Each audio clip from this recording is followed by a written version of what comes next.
Let's talk about something we've all felt. Why does actually sitting down to think, really deep thinking, feel like such hard work? Well, today we're diving into the science of why our brains are basically hardwired to take the easy way out. You know that exact moment, right?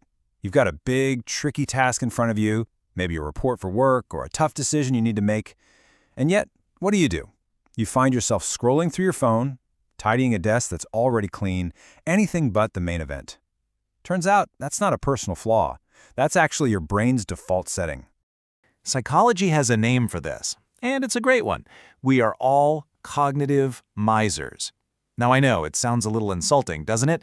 But it's not a judgment. It's just a description of how our minds learn to survive. To deal with a crazy, complex world, our brains became masters of efficiency, saving up mental energy by using shortcuts and gut feelings whenever they possibly could. So, why this obsession with being so stingy with our thoughts? Well, it all comes down to a really simple biological budget.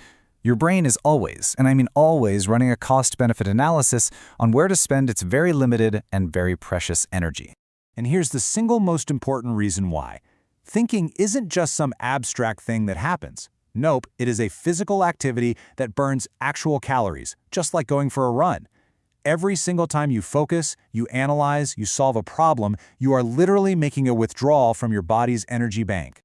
And the amount of energy we're talking about is just staggering. Get this, your brain is only about 2% of your body's weight, but it burns through 20% of your daily energy. It is an incredibly power-hungry organ. Honestly, this is the perfect way to think about it. To handle that massive energy drain, your brain is always looking for a chance to flip on low power mode.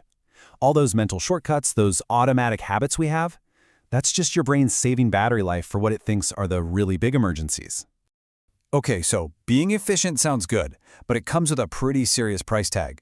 Relying on autopilot is fantastic for saving energy, sure, but it can lead us straight into some major traps when we're facing situations that need real, focused thinking.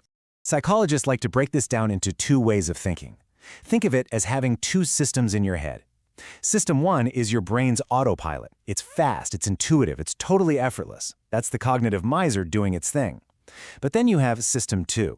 That's your conscious, analytical mind. It's slow, it's deliberate, and it takes real focus. Our brain's default is the easy-breezy System 1, but our most important decisions in life, they demand that we wake up System 2. And when we get stuck on autopilot in System 1, we fall for all these classic mental traps. You've got confirmation bias, which is basically just looking for proof that you're already right. Then there's the availability heuristic, which makes us think something is more common just because we can remember it easily, like being afraid of flying right after seeing a news story about a crash. These aren't just fancy terms. They lead to really bad snap judgments and make us super easy targets for misinformation. But here is the really good news. We are not stuck on autopilot forever. We can absolutely learn to spot when our inner cognitive miser is trying to take the wheel, and we can consciously choose to engage that more thoughtful, deliberate part of our brain. So how do we actually do that? Okay, 4 simple steps. First, just pause. Seriously? Before you jump to a conclusion, just stop and ask yourself, wait a second, is this really true?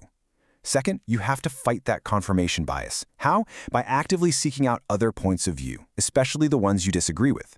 Third, give your brain a fighting chance. Reduce distractions. You can't do deep work if your phone is buzzing every 2 minutes. And finally, and this one is key, embrace the discomfort.